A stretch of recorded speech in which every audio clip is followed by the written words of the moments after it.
Call this meeting in order. This is a commissioner meeting of January 8th, 2025 at 6 p.m. at the Sussex County Administrative Center, Commissioner Meeting Room on 1 Spring Street, Newton, New Jersey. Have a roll call, please.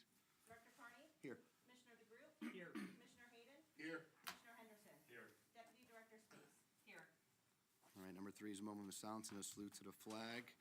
Today's moment of silence will be for President Jimmy Carter.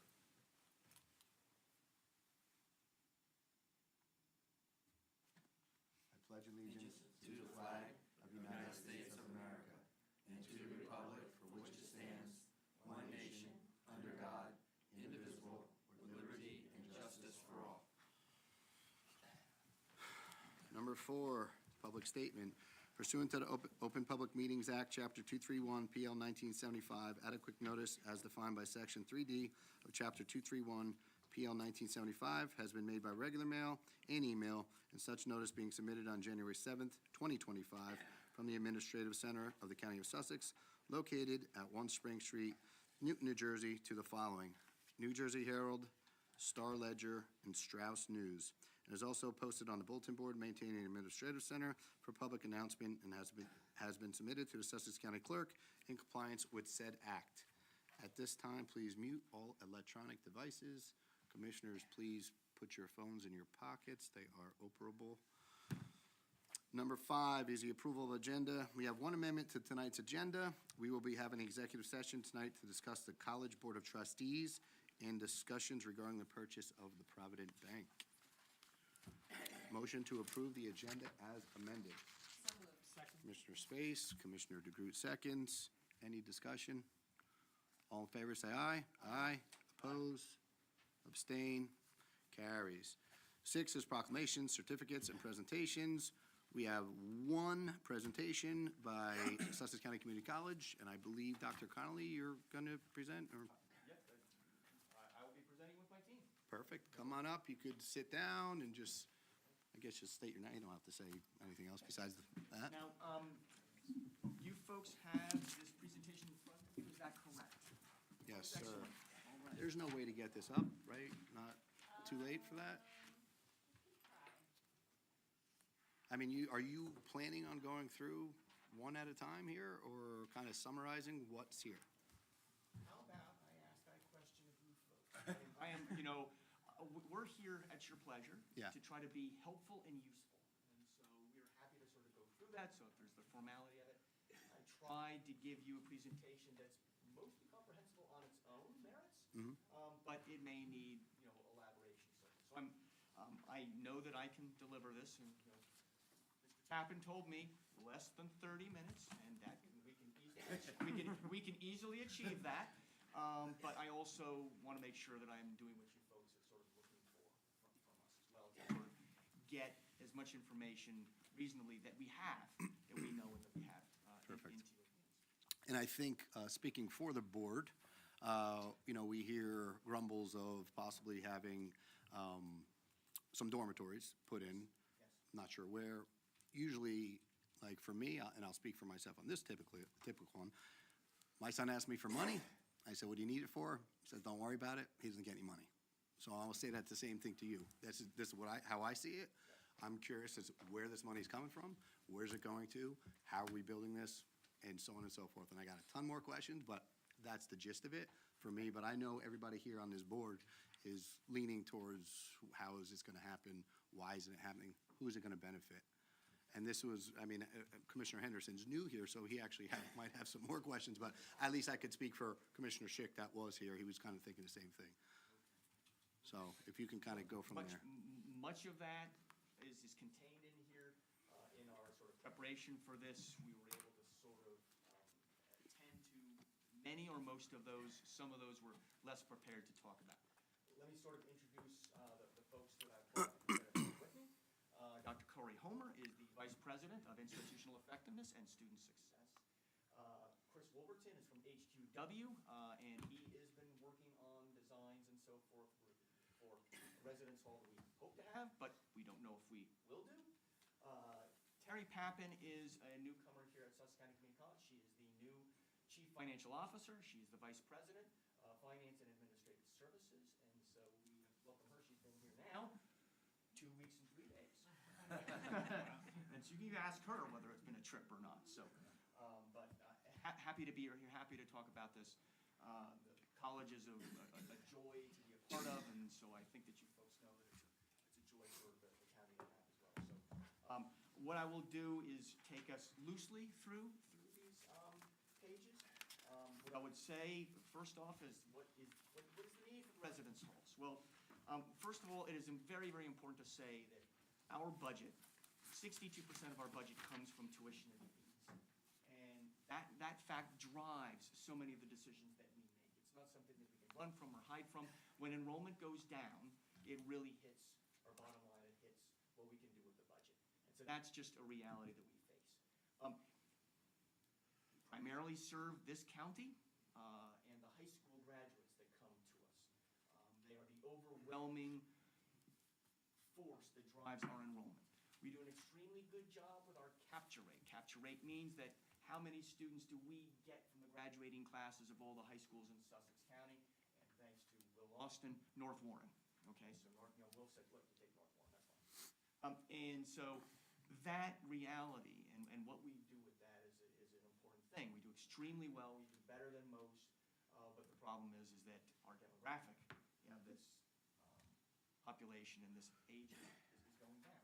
This means that if we're tightly tied to the enrollment and the graduation rates of the high schools, our enrollment is also going down. That's just a reality. So we need to be very attentive to that. It is something that is very much on our minds. And so what do we do about that? Well, yes, recruiting more students is important. Try to do a good job recruiting students. That's why we develop new programs, new opportunities. Commissioner Carney, looks like we have 14 golf prospects for a new golf team. These are the kinds of new initiatives that are very important for us to do to keep that. Draw students in. We know about that piece. What you may know a little less about is how important retention is. When you get a student in, whether you keep them or not, whether they leave after 1 semester, leaving after 2 semesters, what you want to achieve is have them graduate with an associate degree, whereby if they choose, they can go and get a 4-year degree, and their general education is met if they do so. It's the way it works in New Jersey. Community college associate degree equates to satisfying all the general education requirements. So they can come in and they're an automatic junior, right? They don't have to worry about the general educations. That makes a big difference. That doesn't happen if they leave us after 1 year. And that's more common than we'd like. Not because they don't love us, but because they want a college experience. They want the whole thing. I want to go to college, right? And so coming to the community college, they love us. They love the experience, but it's not what they're really sort of looking for. So residence halls, this offers in multiple dimensions, which I won't go into now because I only stand in 20 minutes. The elements, the essential elements of what a college experience is. We know also from surveys that Dr. Homer has performed and conducted that students want this. They want this college experience. It's very, very important to us. So all of these things drive retention, which assists and makes a difference for our bottom line. College life and in the value that residence halls bring to student success, which is the next thing. The effect of on-campus housing. University of Connecticut conducted a study. They looked at this, their Office of Management and Budget, and GPAs are better, retention is better, graduation rate is better. That's simple. It's about engagement. If you're off campus, you're not engaged as much. You don't get the out-of-class experience the way that you do when you're on campus. All that stuff that happens outside of the classroom, where it's very, very important that professors teach the students. Real action is when students teach each other. That's where it's at. And when we cultivate that, it's very, very powerful as an experience, and students perform better. Colleges, community colleges, have residence halls? It is not. It is strange in the state of New Jersey. We would be the first. And I think that actually psychologically that is very important. Sussex County, standing above others, it's important to do. It's important for college to be able to convey that. And it's also a psychological impact that draws students to us because other counties are going to want to be here. That's it. That's important because, again, it helps our budget. Our viability depends upon the strength of our budget and the business. On this next page, which is projected right now, it talks about market capture. Tori, could you talk a little bit about what you mean by market capture? Yeah, so as Dr. Connolly mentioned earlier, the demographics in the county, there's a slide in there. They continue to drop until, there's some fluctuations, but right around until first grade kindergarten right now. So hopefully we can keep the elementary school students in the county long that where they come and graduate eventually in about 10 years when our demographics start to right size. During that time of contracture, the college needs to make up the differential of those students coming to the college that wouldn't be coming to the college with other students from other areas. We have an optics technology program with Door Labs, one of 4 in the nation. So we have the ability to recruit out of New York, West, and Pennsylvania. There's no reason they shouldn't be coming here, learning optics technology, and then going right to work in the industry right away. Right now, that's not possible. 2 different reasons, right? Rent prices for some of the 18-year-old student trying to get an education right now, not going to happen. And then just the availability of it. So having the residence halls allows us to cast a wider net to capture more students in for those unique programmings. We have a lot of students this morning drove up from Seaside Heights, New Jersey, 2 hours, a student veteran actually using his GI benefits because of the welding program. Because we offer a cost-effective welding program compared to a UTI or Lincoln Tech where that student, good luck paying $40,000 or $50,000 a year. So those are the types of opportunities we're talking about there. So optics technology is one of those examples. One of my favorites is electrical line worker. Electrical line worker, again, it's sort of a regional draw. And, this is something that we wrestled with a great deal in Maine. Maine's got a terrible demographic problem. People are leaving and, coming to but the reality of the demographic shift of things that we sort of need to keep track of is that in Sussex County, we value both the rurality of this, but we also want economic vitality. We all complain about taxes, and we're not going to tackle that one unless we do better the economic development side of this. And you need people to do it. Workforce to do it. Alex Cable is desperate to have a workforce that he can rely on, trained and so forth. That's why the optics technology program is so important.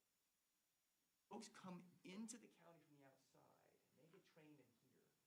And at the Thor Labs, or at Sussex Rural, they stay here, they have kids here, and they participate in that entire process. And so that's an important piece of what we believe. On the next page, it talks about where we are with respect to our budget and so forth, and why this is so vitally important. Sussex County Community College is vulnerable. We're vulnerable in part because of our size. We're also vulnerable to all of the forces that are happening in higher education right now. And we're vulnerable for enrollment because it's tied to our budget, and we need to be thinking about what that looks like. Number one conversation happening right now in the Northeast higher education sector is mergers and closures. Colleges are closing. I remember when I started and I wanted to talk with the county commissioners in 2016 and 17 about this particular phenomenon because our colleges was shrinking pretty substantially at that time. And talk about the threat that it means and so forth. And so I was looking for examples where this would happen. And I found them. They're more difficult to find. It is not difficult to find these anymore. We've had around 28 mergers or closures that have occurred right now, reported by Inside Higher Education, just this year, and that's more than last year, and it's more than the year before. This is a phenomenon. It's real. It's accelerating. We cannot pretend that it's not going to happen to us.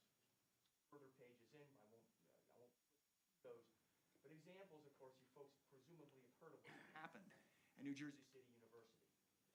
These folks continue to be so close to closure that Senator Cryan is considering what we want to do with that institution, whether it literally needs to merge with Hudson County Community College. What do we do to save this institution? Just up the road, SUNY Sullivan. SUNY Sullivan has got really serious problems.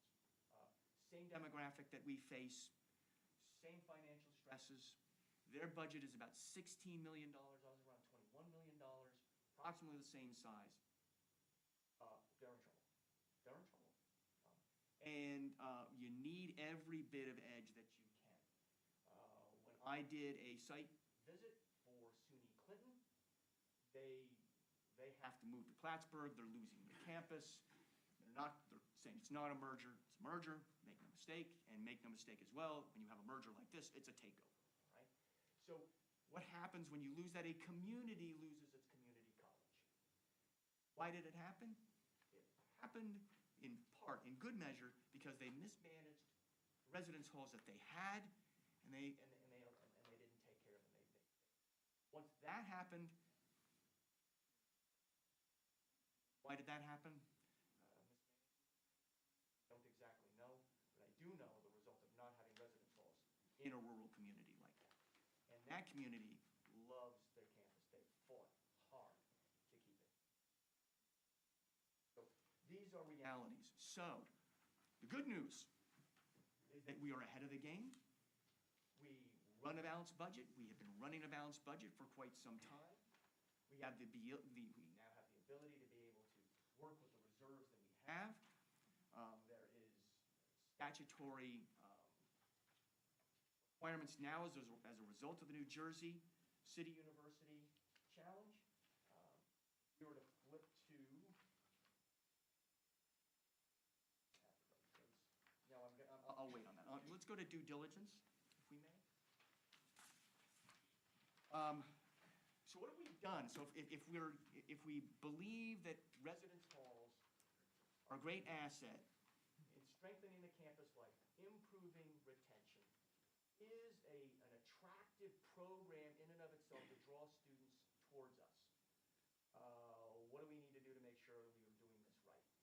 We have had 3 different feasibility studies conducted on this. NW Financial has done one. PFIC has done their analysis of this situation, as has Brailsford and Dunleavy. And all of those indicate, Corey, you can testify to this is about the shortage of housing, and that's a real problem. When we want to bring students for unique programs from the outside, it's a tough market out there for them, right? It's impossible. Okay, it's impossible. It's not tough, it's impossible. So we have to be able to overcome that particular issue. And Brailsford and Dunleavy has said, okay, yep, that observation is real, it's accurate, it's too expensive, it's all those things. Being able to provide students with access to housing that is affordable at a price point that helps them is critical. And frankly, it helps parents too. Well, proof was that it worked. You need a proof of concept. And so we've done a proof of concept. We've been doing centenary for 3 or 4 years. 3 years. Okay, 3 years. We have the brochure, the marketing brochure included in that. I know, Commissioner Carney, you mentioned something about this some time ago when we met, that you're pleased that we've got this partnership with Centenary. Centenary is a terrific university. This is mutually beneficial. It's a symbiotic relationship. I will tell you that right now, the way that it looks, there is adequate demand where we would be filling the residence halls on campus, and we would still be having the partnership with Centenary because the demand is that much. Sounds odd, doesn't sound believable. We've been living it for 3 years now. We know that it's so. This is a benefit to Centenary and Warren County, our partners, and to Sussex County, Sussex County parents, Sussex County students, and frankly, to the business model of the college, which allows us to sort of stay in business. Challenges, I don't have to tell you this because Ron Tappan is living with this, okay?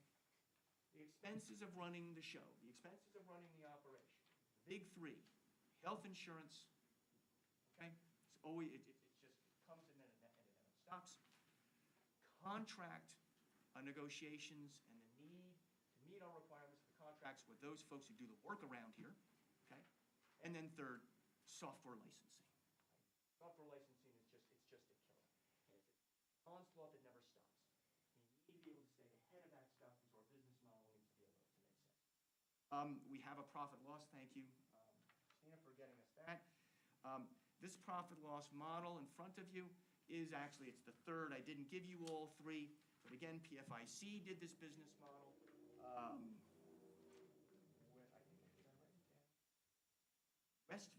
Westview and Dykstra did this, and then we worked this up on our own merits on the basis of our experience and, Corey, the research that you did with other institutions, right? So Broome. Broome Community College, Northampton Community College, as well as Ramapo and Sac. So all of those contribute. So how much is it going to cost? What's it going to look like? What do we need to do?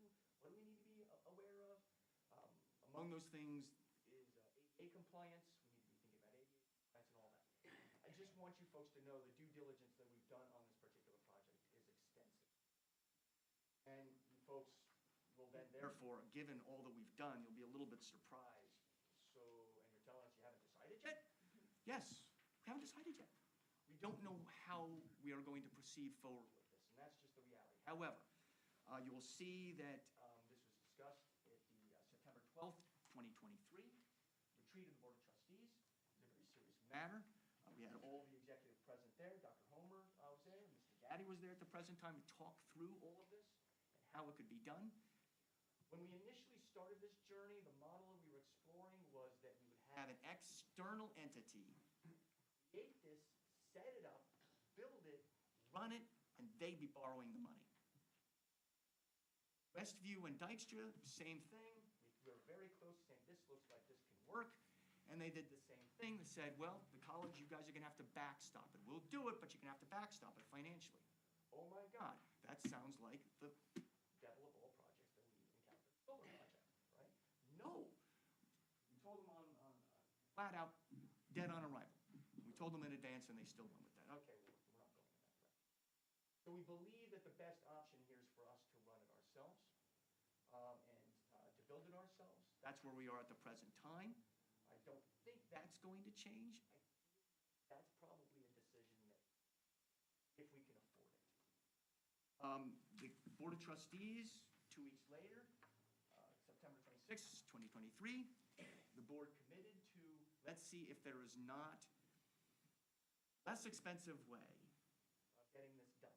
And the less expensive way was worked through with HQW. We had some preliminary drawings done on that, but we need an estimate. We need a real estimate. And so price per square foot is one way, but we really don't know what we're looking at. Cost. And that's very much up to the Board of Trustees. Board of Trustees will say, dollar for dollar, gain for stability, gain for what we need to do to move and advance the institution, and frankly, the institution's continued viability. Yes or no? We really can't give that to you. But I think at this point, Chris, could you talk a little bit about your preliminary design and maybe update folks on where you folks are? Sure. The first question that I heard from the board was, where is it going? So there's a building on campus, Building E. It's actually almost shaped like up on the hill. So down the main campus, you have Building A, Building B, C. Building R, where the optics building is Building L. Up on the hill is Building E. A bit more secluded. The building is 3 stories, give or take. It has a lower level with a bunch of unexcavated space, a main level, then a partial upper level as well. It's unique. We chose that building because it was unique for a couple of reasons. One, it's kind of secluded at the top of the campus. 2, it's adjacent to a lot of parking at the top of campus. 3, the existing classrooms within the space are longer in shape and not quite set up for the 23, 24, 25 student capacity that we're used to on campus. So we looked at this building, how could we, and also there's a fitness center there as well. So we're looking at amenity type spaces. And it's shaped like an E, so you could add a courtyard. So those few items, we said, okay, this is a good building that has good bones, has some mechanical systems like the boiler system, and has some amenities already, and the location is great. How could we fit out this space? So the first step that when the college approached me was, okay, we want a proof of concept. So can you develop a schematic plan? That's what you see on these 3 slides. So from our experience, we've done campus projects at Blair Academy. We've also done other campus projects at Warren County Community College. No dorms there, but we have done dorms at Blair Academy. And so we have a building block set up on how we want to lay this out. So, in collaboration with the college, we talked about 1-bedroom suites, 2-bedroom suites, 3-bedroom suites. What other spaces do we need to have, like kitchenettes, amenities, laundry spaces, bathroom spaces, and then, of course, RAs for supervision. So the first floor, this is the lowest level. We're showing 19 two-bed studios in there, so 38 units, or 38 beds. Bathrooms, kitchenette space, and some storage space. On the next level, we're showing, so in green, you're seeing 3-bed studios. In blue, you're seeing 2-bed studios. A couple RA spaces as well. Then on the third level, there's some additional 2-bed. In total, we have 112 beds that we could fit within this building, within the existing footprint. So we said, okay, proof of concept that, just like you had on your screen, you had 115 beds on that one slide. We could get approximately the amount of beds into this area. Okay, so the next step is, what we're in the process of doing is now developing the concept or design development estimate. And to do that, we are working on developing the mechanical systems for buying all the finishes for the spaces, costs of replacing windows, everything that's involved. So we're in the process of getting those drawings to a point where now we could, one, either go out to my estimator, or 2, go out to a local contractor and say, hey, give us now a design development estimate so that we can use that a pro forma. Now, that's about 3 to 4 weeks away at this point.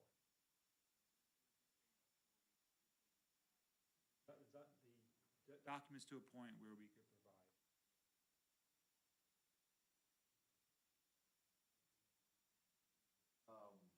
What is this building being used for right now? It is the gymnasium, which project in and of itself, it's a YMCA and, better with that. The fitness center is there. Graphic design is no longer there, right? Okay, so, we don't have, so if you would go.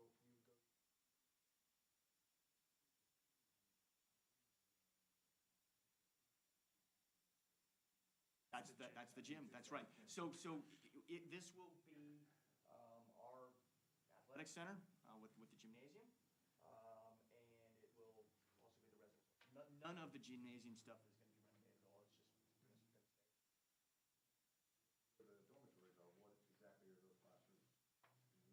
Right, and so what are those classrooms now, right, okay? So Corey can help me out a little bit, but on the first floor right now, there are no classes in there at all right now. And the reason is that they're dreadful. They've absolutely been dreadful. And when COVID hit, we said, okay, and the ventilation is essentially non-existent. So when we were in COVID, I was particularly concerned as a biologist about the attention to the spread of COVID and air exchanges per hour, ventilation in general. It was a nightmare. We could not have classes. We just could not. So with basically Building E shut down, we determined where we were with respect to the campus and make it work. It wasn't fun. We were able to make it work. And then when it came time to sort of repopulate after COVID, we did some. I think the criminal justice, did criminal justice go back? And moved to A building. Okay, moved to A building, but when did it? 22. So, no. Basically, those classes, the programs that were, criminal justice was located there. The business program was located there with the business center. The graphic design was located there. And education, early childhood education was located there. And so that was it. Now, during that time also, we did get exercise science, but the classes were held there as well. So exercise science when we made the shift to exercise science, so we would eliminate the chargebacks with CCM. We then had that space located did renovate the exercise science lab. That was a big renovation. It was very, very important for us to do. But in 2022, it was too small. 100 exercise science students? 80 to 100 exercise science students. The program was way too big for that space. We knew that it was going to be successful. We had no idea that it was going to be that successful. So we had to move that, and that is occupying one portion of the maker space, is now the exercise science laboratory. So right now, there's nothing going on there. One thing that is going, one piece that we did just move there to buy us time is the students in the Adult Transition Center. So Oh, we're yes. renovating the old chapel up the hill that Chris could speak about in a little bit. But we were renting this space off campus in downtown Newton for our students with intellectual disabilities so that they could attend college. And so we were renting a space. With the space freeing up at E, we actually moved them to the space temporarily while the chapel finishes up the hill where they can move to their permanent home. So they're taking up quite a few classrooms now with their things. And then the other piece are athletics. Athletics are taking up one wing as well too right now. But we have plans to, we'll be able to disperse them throughout campus and other places, the athletics. It was a good idea. We need to integrate athletics with the college in general, and E being up on the top of the hill, you wouldn't think that it matters. It turns out that it matters. That geography matters, and they feel separated and so forth. So there's going to be benefit from that as well. Well, I have a ton of questions, but I'm going to not ask all the questions, so I'm just going to stick with the hard ones. I always told you that I like that you brought sports to Sussex. I think that's very important. I think it works, especially wrestling in our area is huge. My concern, or one of my concerns, is you put dormitories in, you bring people from different counties, and the guy who was even a state champion wrestler that maybe isn't, didn't get good grades, decides, hey, I'm going to stay for 2 years, pick my grades up, I'm going to go to a Big Ten school because I can do it physically. You bring somebody in from another county, you knock them off, that's a problem. Because to me, and I think everybody will agree, Sussex has to come first. Number one priority is got to be Sussex. It's called Sussex County Community College, and I think we could all agree on that. Yes. So having these dormitories, I'm just a realist. I get some of your points. I understand that. You need to bring people in and get revenue. I get all that. I don't see, like, my son goes there right now. My son just left there. He's going to ASU. I like it, right? Backyard, save some money, take your general studies. If my son thinks that he was going to stay at SEC to get a college, that was not going to happen. That's not going to happen. I don't see that happening. What I do see happening is other counties coming here and knocking off our kids, whether it be sports or whatnot. And that's what I'm a little nervous about. I can go on and on and on, but that to me, it's kind of defeating the purpose of having these sports programs. And I think our sports programs are good. I think that was a great idea that you brought in. I'll give you kudos for that. I just think now we're going the opposite way. You know what I'm saying? Could you sort of respond to that a little bit? Yeah, so we were going the opposite way, Chris, to your point, when we had our soccer team. We were called in 2017 the international soccer team, where a student from Vernon or Newton couldn't get on our team, and that was a problem. So we squashed that when it came to soccer rosters, where Sussex always comes first. And just to point out too, the dorms essentially aren't necessarily. Chris, or Corey, hold on.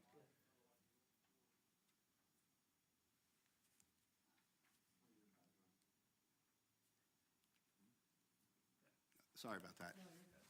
So, and just to note too, is that the dorms aren't necessarily super recruiting, super athletes, right?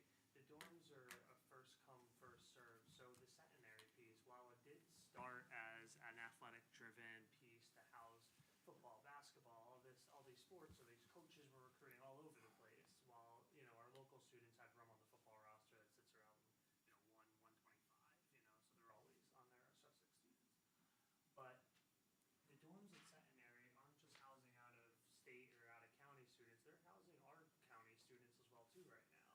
We have a number of homeless students, couch surfing students, we have a few student veterans, we have students from, right in Morristown, that just bad family situations. So, I totally agree with you, and Sussex always has to come first. We've made it a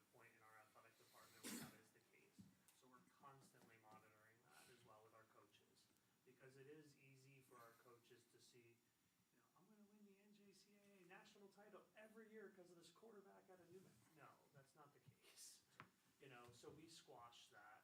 We try to, where no sport reigns above another, and our local students are always given an opportunity. And sometimes that causes distress for some of our coaches. When I say, this is a character development program. This is not about winning the championships. If you do this, great. You bring distinction to the college. But athletics is about persistence, it's about character development, it's about teamwork, it's about all of that stuff. And we care about the Sussex County students more than the championships and all the rest of that kind of thing. And that's how it happens. That's how it happens. And we're more on top of it than we used to be. And, piece of it is about management. And, management philosophy changes, and it's changed. I'm not sure when we made that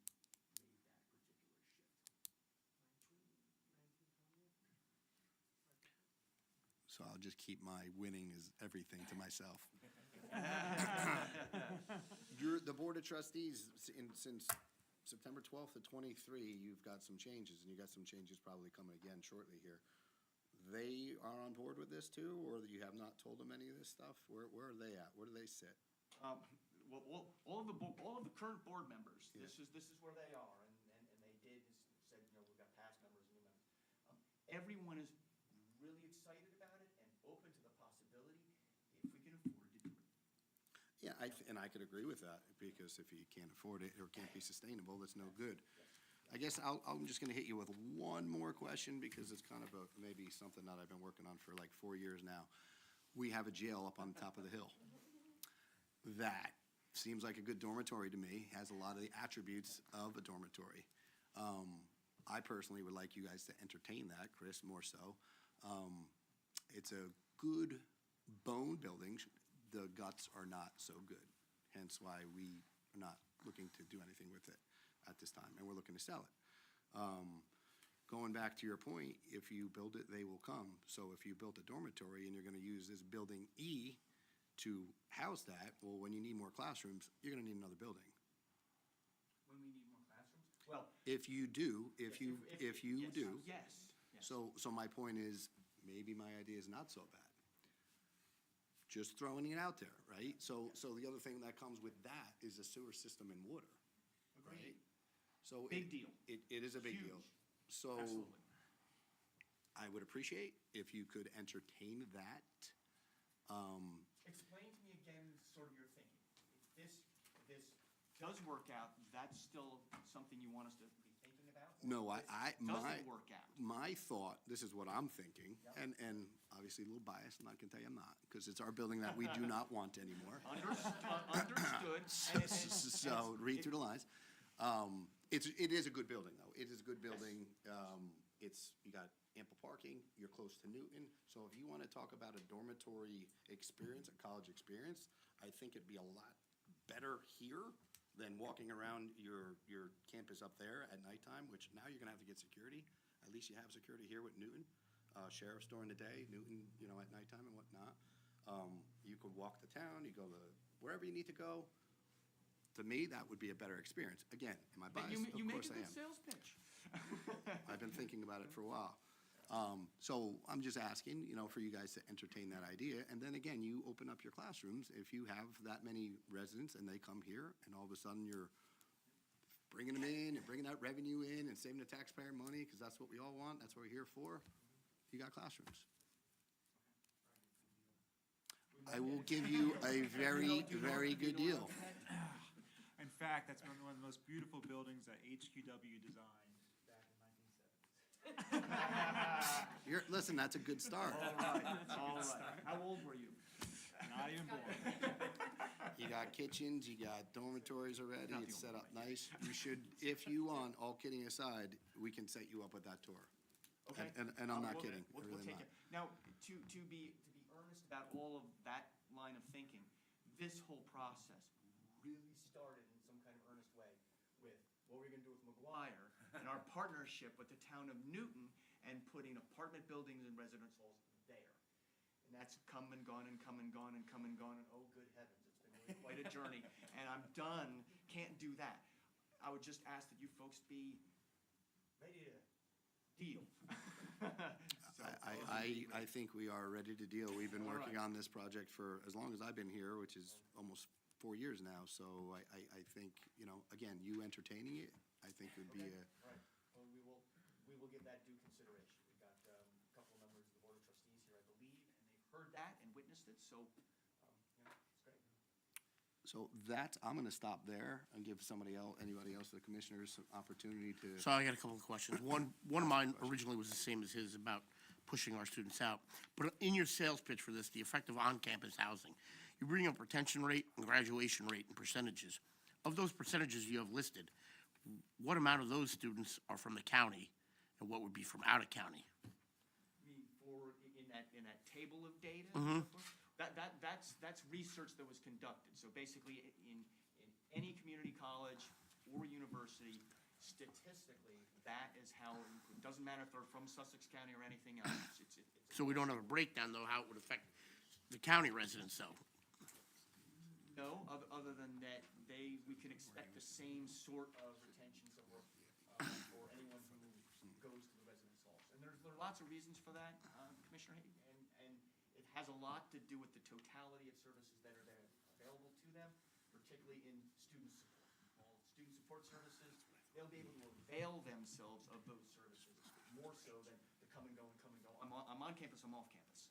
Their home is the campus, and then take advantage of those services. Goes for students in county, out of county, it doesn't matter. On that point too, I would just add the transportation makes it a lot easier for students. When I'm scheduling students or working with students, The secondary. well, with any student, in okay, county or right, not, right. let's just call it, that, you know, coming from Vernon, for instance, is a 45-minute trip. If you're gonna juggle a 5-class load every semester for 2 years, you're gonna finish. But 5 classes on campus, coming from Vernon, and most of our students work more than 30 hours a week. It's impossible, I'm sorry. You know, so the student has to take 2 online classes at least. And online learning is not my favorite. I know it's not a number of students' favorite, but the fact of the matter is life is pushing them to do that. If they were able to take advantage of a dormitory opportunity where you walk down the hill to class, there's no excuse anymore. The only, There's no way to do electrical line work or online. There's no way to do welding online, optics technology, and these are important programs for us that drive the economy and will help, you know, we need young Sussex County students taking on these trades. We gotta have it. again, it's a county college, and I want to make sure that the Sussex County residents, the people that are going to go there, they get the full benefit of all this. That's why I'd like a breakdown. It would be a better option for us to see how this actually impacts the residents. Commissioner Hayden, we can talk more about specifically what you're looking for. 'Cause if we can get that data, because we haven't thought about it in those terms, it's useful for everybody. I agree. Good? Commissioner DeGroot, anything? You good? Commissioner Space? Go ahead. I have a few questions. One of them is the dining hall. Like, I know as a parent, I had 2 daughters that both got their bachelor's degree, start to finish out of state. And one of the important things was the dining hall. Like, it needed to be like state-of-the-art. I haven't been in your dining hall in years, but is it up to date, like what they would expect if they went to live in a dorm? It's part of the project, part of the cost. It has to be. Okay, because I had So heard we like it was under construction and Well, like no. just left. So, under construction, because there was a pipe that burst, in the floor, was a faulty valve or something, and so we ended up with a problem there. That floor has been replaced now, we walked on it today, it looks sharp, it's great, insurance paid for it. Okay. And that's useful, but we now have a state-of-the-art floor, it changes everything when you walk in, that's useful, but that's not the renovation that's gonna be required. The cost of the residence halls has to include what we're gonna do with the cafeteria. So the total thing has to include that, that's a part of the bill of getting this project done. What about the business model, the profit and loss model? In the profit and loss model that you folks have in front of you, basically, the cafeteria, the meal plan is set aside as a pass-through. Whatever that meal plan is going to cost is what we have to charge, and that will be that. So in terms of business plan, going to be, hey, let's take a look at this and say, how are you gonna feed these students? That's already considered, and the way that we consider it is as a pass-through, so. But you're right, I mean, student satisfaction, the food that's served is gonna be an element of student satisfaction. Especially if they're getting it in their like package deal, like if you were doing that like all the other colleges, I mean, That's right. And it's, Centenary's been a good partner, where we don't have control over certain things. We can be more responsive to our students, we've got control over them. And this is one of those things. And we really need to be able to control the experience that they have, because this is very much about retention. And they hate the food. This is not gonna be our retention. right. And then another question, like just looking at these plans, you know, it would be like similar to like if you were looking online and I instantly gravitate as a woman to the bathrooms and they're unisex and showers too. Those are 10% drawings, and there's conversations we have to have about that, and Chris, I don't know where we are with respect to that, but, those are details. To give you some confidence, we're thinking about that, okay? What are we gonna do? And it's already been a topic of conversation multiple times with individual members of the board, but we don't, cost per square foot to do a project like this, we don't even know what we're looking at, and so, and the project may be doomed, because can't do it, it's too expensive to do. Yeah, because I just know So the symbol my girls on would there, looked at it's it and not like moved on. unisex, it was just meant as a quick symbol for bathrooms. In the design development drawings, it's individual male, female bathrooms with toilet stalls, shower stalls, sinks, so. More of like Depending on the mix of- old-fashioned dorms versus like what the young ones are expecting now is Like the, Dorms that are Experiencing and suites whether we- with the individual bathrooms, Yeah. it's Yeah. not the direction.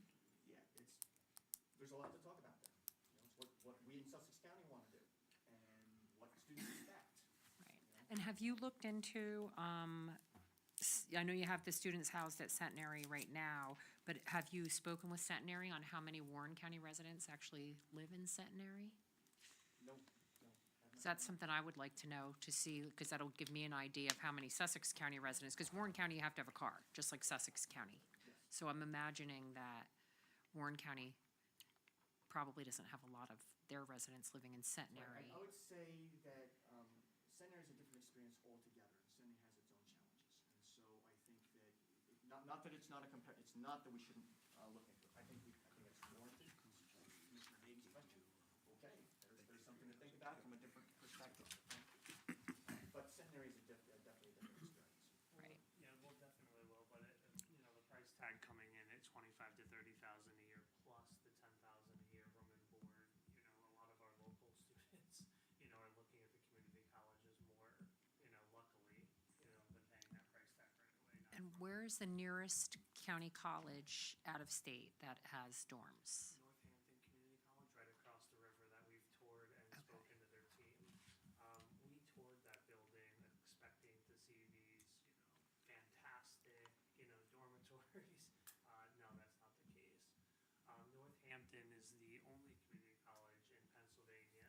They have a dorm right about 300, they do. They're at 80% occupancy right now. A lot of them are local residents that they've picked up, they don't have the programs that will drive students from out of the area. You know, I'm not going to psychology, I'm gonna be a psychologist, and I'm gonna go to Northampton Community College and pay room and board if I can do that locally. So they don't have those programs that are unique essentially like we do.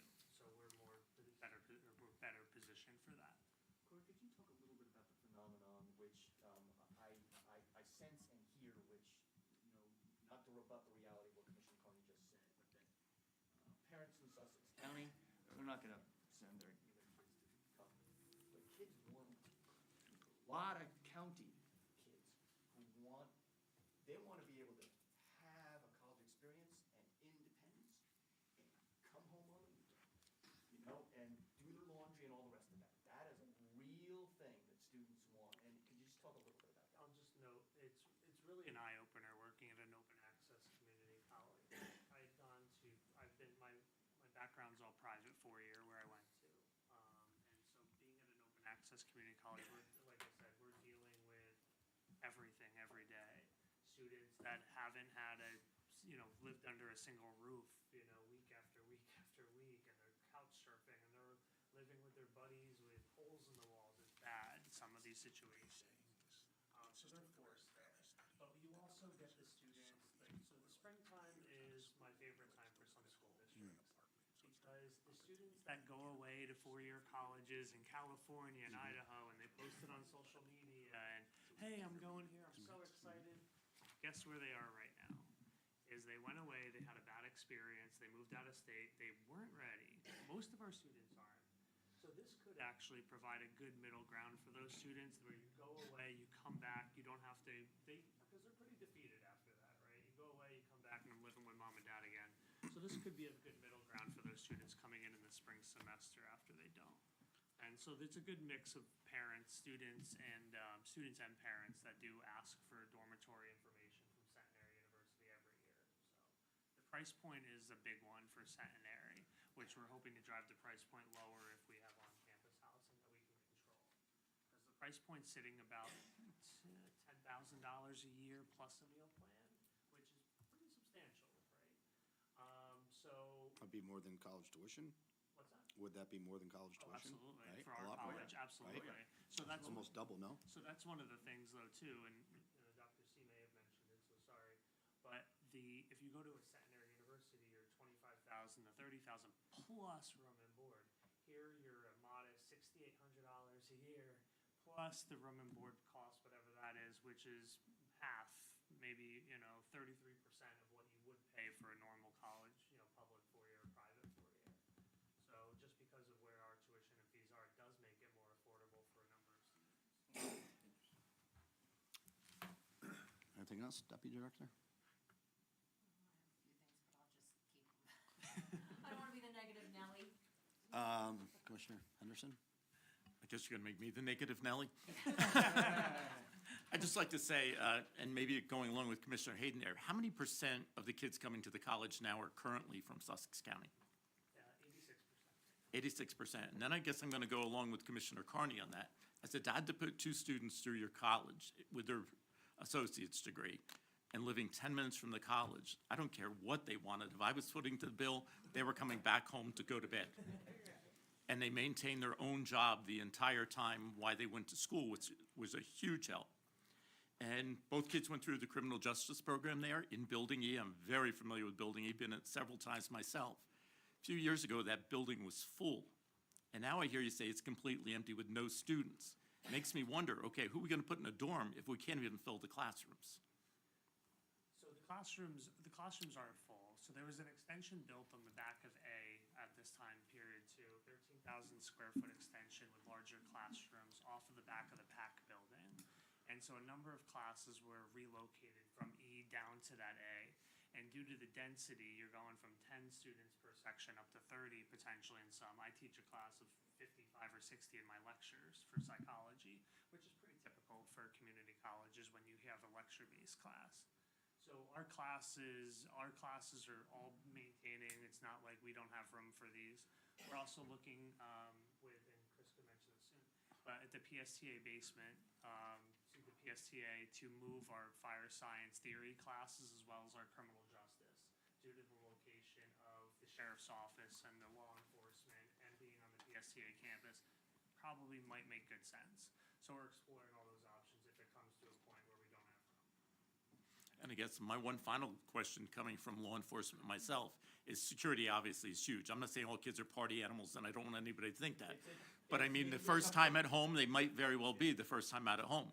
Have you thought about where you go and the expense of law enforcement? I mean, that's huge for something like that. It's in the profit loss thing. It's sitting right there. I mean, we're gonna have to have somebody. Absolutely. All the time. Okay, thank you. And I'll just note to Commissioner Henderson, is that the 86% of Sussex County residents, probably another 7% are only from Pike County, Pennsylvania, due to the county being essentially an educational desert. So we have about 210 students from Pike County, Pennsylvania. So sometimes folks, when they hear that they're not from Sussex County, their minds go to all over the world. No, they're typically right across the river, or Warwick, New York, West Town, right on that Orange County border as well, too. All right, well, we appreciate you all coming in. Thank you so much for the invite. The two things I asked, one is entertain the idea for the jail. I think, Yeah, we will. I think it would be a good investment myself, and then just keep us abreast of what's going on, because Okay. we'd like to know, we don't want to hear rumors like coming from the horse's mouth, as you say, would be better than anything else, because the things we hear Well, are not always good. anytime you folks want to meet directly, coffee, tea, crumpets, whatever it might be, I'm happy to talk straight and. Well, I think the closer that Chris gets to having a better plan, Oh, yeah. a conceptual plan, whether it be a month, 2 months, whatever, we can just meet up with Christina, call Christina, with, Corey or John, and say, come back in, maybe a shorter presentation, and that's on us that we took so long. You don't have to worry about that.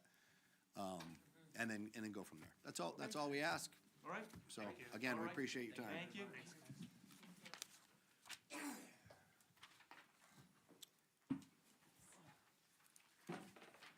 All right, moving on. Public hearing, there is none. Number 8 is a public session from the floor. This public session is for those wishing to make a comment of 3 minutes or less regarding an agenda item. Please line up at the microphone and state your name, municipality, and agenda topic for the record. Motion to open the floor for public comment. Commissioner Hayden, can I have a second? Second. Commissioner DeGroot, any discussion? All in favor, say aye. Aye.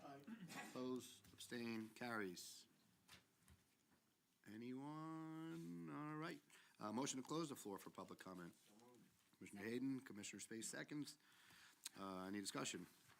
All in favor? Aye. Oppose, abstain, carries. All right.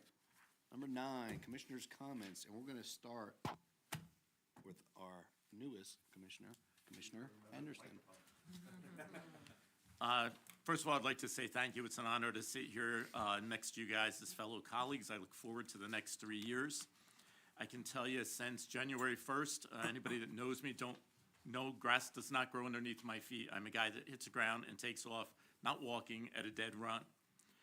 Since being sworn in on January 1st at noontime, I've met with Employee Services to get all the necessary paperwork completed. I did a tour of the Fire Academy with Commissioner Space. I have to say I was very impressed with the operation there and John Dixon and his staff. I've attended several reorganization meetings in Franklin, Hardiston, Hamburg, Ogdensburg, and Lafayette. Along with Commissioner DeGroot, in the last couple of days, we have met with employees of the Sussex and Vernon DPW. Our second visit was to the Andover garage, where we spoke to Andover and Stillwater employees. And Friday, we have a meeting set up with the Frankfurt garage, and later in the day, the Lafayette garage. Looking to do a tour of the Hopatcon garage on the 14th of January. I sat in as a visitor bystander for the planning board. Yesterday, I spent from 9 a.m. to 5 p.m. here for commissioner orientation. I was assured there was going to be a half-hour break. I can assure you, there wasn't even a bathroom break. It was very informative, met a lot of department heads here, and I can say very, very informative. If there was one common thread of any supervisor that walked in here and spoke to me, I think they'd like to see all of us come up and meet with them. I don't think anybody walked out of here and said, please come up to our department and see actually what we do. So I will join any of you that would like to go and meet them, see what their job does. And I think an employee does a lot more for an employer if they feel that they're recognized. You acknowledge the fact that they're the employees here and you appreciate them. And that's all I have. Thank you. Commissioner Hayden. I have no comments at this time. Yeah, starting off the new year, as mentioned, Commissioner Henderson and I committed to touring the county garages and meeting with our dedicated county workers. It's been a very insightful and rewarding experience visiting the Wantage and Andover garages and meeting the hardworking crews from Wantage, Vernon, Andover, and Stillwater. Later this week, as mentioned, we'll continue the visit to the Frankfurt garage and Lafayette garage, concluding our tour at the Hopatcon garage next week. January's reorganization season for municipalities, and I was pleased to attend Hopatcon's reorganization meeting on Monday to welcome their new councilman. Congratulations, Steve Kusevich and Joe Falcone. Additionally, last night I had the privilege of attending Sparta's reorganization meeting, where the newest members of their council, Mark Scott and Margie Murphy, were sworn in. A special congratulations to Sparta Councilwoman Margie Murphy for being named Deputy Mayor of Sparta, which is very exciting. Looking forward to seeing the new council members of both Wapakoneta and Sparta, as well as the rest of the municipalities in their work throughout 2025 and beyond. That's all. Thank you. God bless. Thank you. Thank you, Director Space.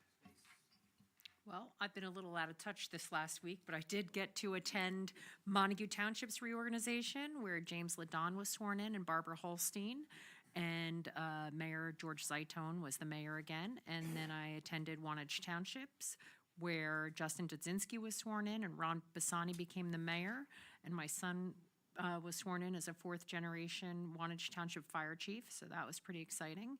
And along with Commissioner Henderson, we did have the excellent tour of the Sussex County Community College Public Safety Training Academy with Director John Dixon.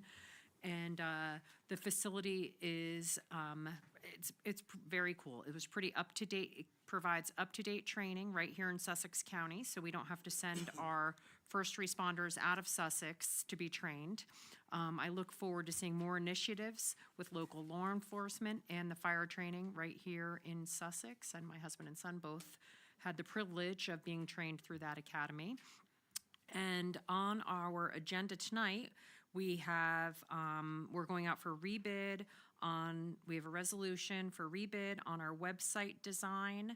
Our current provider could possibly facilitate the changes we need, and that would be wonderful if we could do that. And the other bids were all over our budget. So that's on the agenda tonight, so that's exciting. And Division of Community and Youth Services, opioid settlement funds allocated to Sussex County Municipal Alliance Committees. There's a resolution on the agenda this evening authorizing the Division of Community and Youth Services to allocate $93,560 from the opioid settlement funds for the established Municipal Alliance Committees in Sussex County to create prevention programs that address opioid use disorder and any co-occurring substance use disorder or mental health conditions. Municipal alliances are community-based volunteer committees in municipalities to address each community's unique substance abuse prevention needs and problems for all ages. The alliances are established by municipal ordinance and engage residents, local government and law enforcement officials, schools, nonprofit organizations, the faith community, parents, youth, and other allies in efforts to prevent alcoholism and drug abuse in their community. In Sussex County, there are 11 municipal alliances representing 22 of the 24 towns in the county. In New Jersey, there are nearly 400 alliances. To learn more about the Sussex County Municipal Alliances, please contact Lisa Lombardo, Sussex County Coordinator at 973-579-0200, extension 1370, or email municipalalliance@sussex.nj.us. Division of Senior Services, Move and Groove. The Division of Senior Services will be holding a Move and Groove exercise class at Liberty Towers, located at 32 Liberty Street in Newton. This 6-week class offers seniors the ability to participate in simple exercises with music. The class will be held once a week on Tuesdays from January 14th to February 18th, 2025, from 10 a.m. to 10:30 a.m.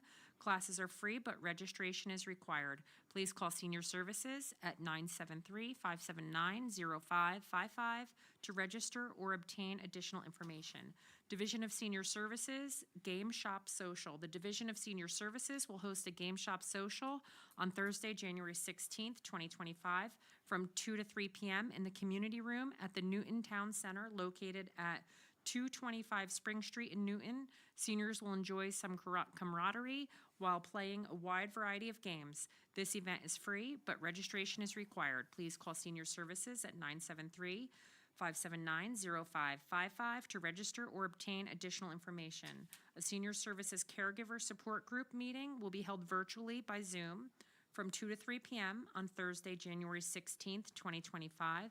This group helps to reduce the negative effects of stress and increases the physical and psychological wellness of the caregiver. It also provides information about programs and services available to the caregiver, information on how to access these services, and provides referrals as necessary. Please call the Division of Senior Services at 973-579-0555, extension 1288, to obtain additional information or to register to attend these meetings. Please note that this group previously met on the first Friday of each month, but the meetings have now moved to the third Thursday of each month. And that's all I have. Director. Department of Engineering and Planning. They've accomplished a number of significant achievements during the 2024 year. The department expanded the use of asset management system, which is now used by most of the department staff to manage work tasks and a variety of amenities. The system is actively used for assets such as stormwater inlets, cross drains, stormwater outfalls, traffic signs, traffic pavement markings, guide rail systems, Winter County route maintenance program, preserve farm inspections, and service requests. Moving into '25, the department will be expanding the use of this system to manage inspections and work orders for additional operational tasks. Additionally, efforts will be focused toward the initial development of permitting module to standardize and streamline various application processes managed within the department. The operation arm of the department, which includes the Division of Public Works, Office of Bridge and Traffic Safety, Transportation Operations, and Division of Planning, has been very busy. Among the host of other tasks, these divisions manage the Sussex County Highway Agency stormwater permit, administered a number of applications for open space acquisitions, solid waste plan amendments, wastewater management plan amendments, planning board applications, farmland preservation applications, and oversaw the administration and management of 217 road openings, access and occupancy permits.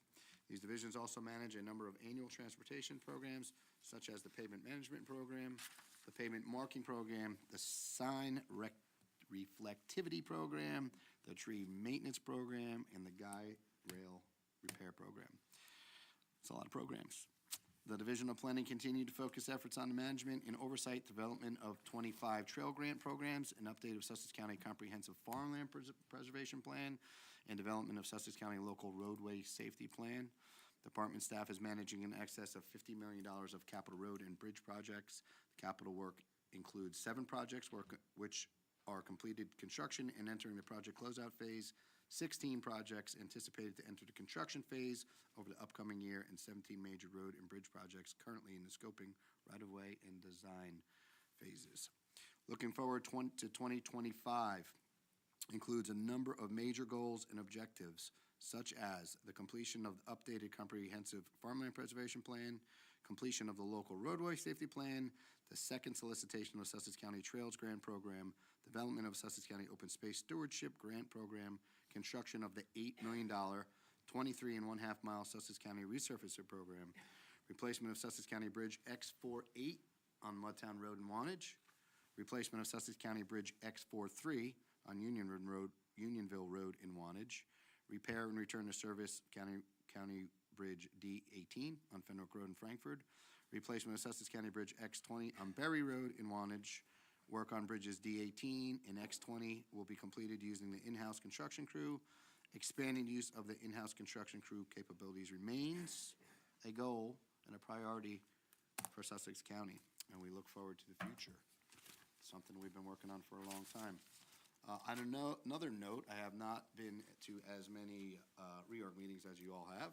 I was away with my son, bringing him to college, but I was able to attend Frankfurt's reorg meeting to see Mayor Silverthorne take his 3rd year and get sworn in as mayor again, along with Ed Risden, who's been on that committee longer than I was there.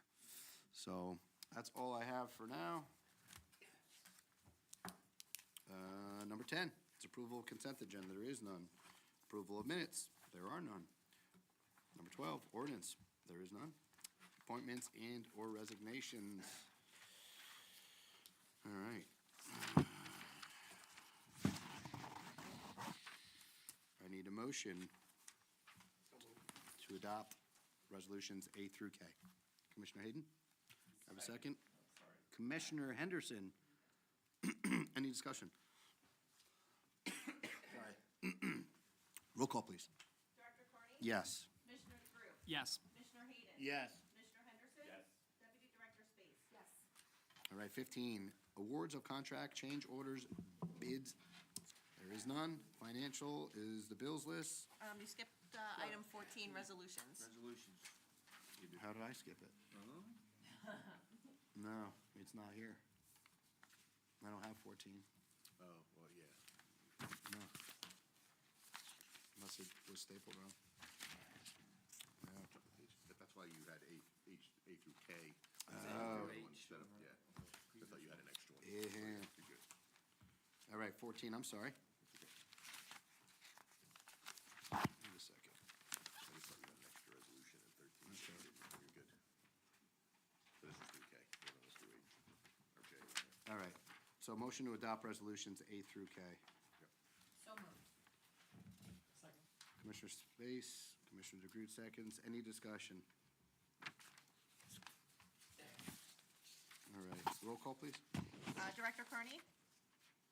Yes. Commissioner DeGroot? Yes. Commissioner Hayden? Yes. Commissioner Henderson? Yes. Deputy Director Space? Yes. Christina, you want to go back and fix that for 13 would have been 13? So 13 was A the through motion to A? adopt resolutions And I said A through H. H instead of A through K. Can we Okay. just amend that? Should we have It's another just roll call on that? There was nothing after H, so. No. It's not like you came up short, it went too long. Yeah, I just skipped right over to 14. My apologies. Yeah, for the record, motion to, number 13 was to adopt A through H. All right, 16, payment of bills list. This bills list is from December 25th, 2024. Motion to pay bills list A. Commissioner Hayden, Commissioner DeGroot seconds. Any discussion? Roll call, please. Director Carney? Yes. Commissioner DeGroot? Yes. Commissioner Hayden? Yes. Commissioner Henderson? Deputy Director Space? Yes. Payment of bills list B from December 25th, 2024. Motion to pay bills list B. So moved. Commissioner Second. DeGroot, Commissioner Hayden seconds. Any discussion? Roll call? Director Carney? Yes. Commissioner DeGroot? Yes. Commissioner Hayden? Yes. Commissioner Henderson? Deputy Director Space? Abstain. Payment of bills list C. This is from December 25th, 2024.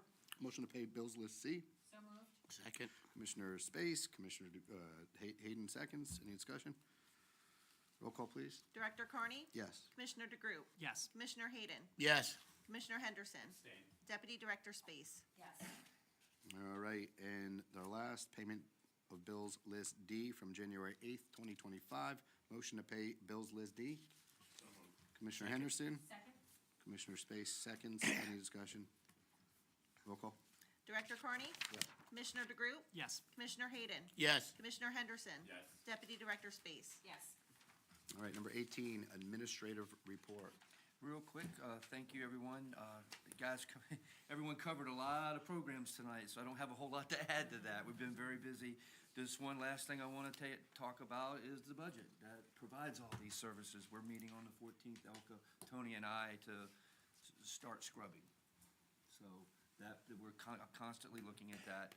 And contract negotiations will start back up next week as well.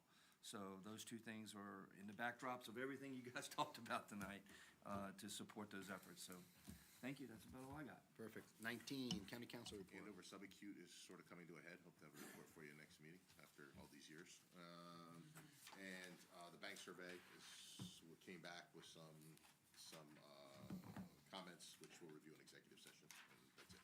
Very good. 20, unfinished business. Does anybody have any unfinished? No? All right. 21 is new business. If you guys are good with it, we have the pins for our service awards that we've been talking about, or I've been talking about for, I guess, a year now, whatever it's been. If you guys are good with it, I would like to put something together for the 17th, January 17th at 3 p.m. here. It's right before Martin Luther King Day, which everybody has off. Have them come in. If they can't make it, we'll have the department heads hand their pins, and then we're just waiting on their placards when and Yes. they're not open up till Newton February, Trophy correct? does not open back up until February, so once they do, then we'll be able to get the placards finalized, engraved, and put them up. But at least we can give them their pins for their service here, acknowledge them, their hard work, and without them, we would not have the county we have. So, everybody's good? On board? Perfect. All right. 22, public session from the floor. This public session is for those wishing to make general comments of 3 minutes or less on non-agenda topics. Please line up at the microphone and state your name and municipality for the record. Motion to open the floor for public comment. So moved. Commissioner Hayden, Commissioner DeGroot seconds. Any discussion? All in favor, say aye. Aye. Opposed, abstained, carries. Anyone? No? All right, seeing none. Motion to close the floor for public comment and return to regular business. So moved. Commissioner Space, I have a second. Commissioner Hayden, any discussion? All in favor? Aye. Oppose, abstain, carries. All right, reminders 23, please check the county's website at www.sussex.nj.us for our meeting schedules. Number 24 is executive session, and I'm going to have Ms. Marks read this. So resolution providing for an executive closed session not open to the public in accordance with the provisions of NJSA 10:4-12 et sec. Whereas the meeting matters about to be discussed may be excluded from the public portion of the meeting by resolution of the Board of County Commissioners as an exception to the Open Public Meetings Act pursuant to NJSA 10:4-12B. And whereas it appears necessary for the Board of County Commissioners to discuss such matters in executive session. Now therefore be it resolved that the Board of County Commissioners of the County of Sussex, in accordance with the provisions of NJSA 10:4-12B and NJSA 10:4-13, that the board at this time enter into an executive session from which the public shall be excluded, and be it further resolved that the general nature of the subjects to be discussed relate to the following items authorized by NJSA 10:4-12B as designated below. Item number 5, matters relating to the purchase, lease of acquisition of real property or the investment of public funds, 15 Trinity Street, Newton, New Jersey. Or, and number 8, matters relating to the employment relationship, Sussex County Community College Board of Trustees. Be it further resolved that the deliberations conducted in closed session may be disclosed to the public upon the determination of the Sussex County Board of County Commissioners, or provided by law that the public interest will no longer be served by such confidentiality. And be it further resolved that upon completion of the business for which the board has entered into the executive session, the board shall reconvene and resume its meeting open to the public. And be it further resolved that the board does not expect to take formal action after returning from executive session, except to adjourn the regular meeting. Go ahead. Motion? It's okay. Motion to go into executive session? So moved. Second. Commissioner Henderson, Commissioner Hayden seconds. Any discussion? Roll call? Nope, all okay. All in favor? Aye. Opposed? Abstained? Carries. Thank you all for coming. We are still live for a second.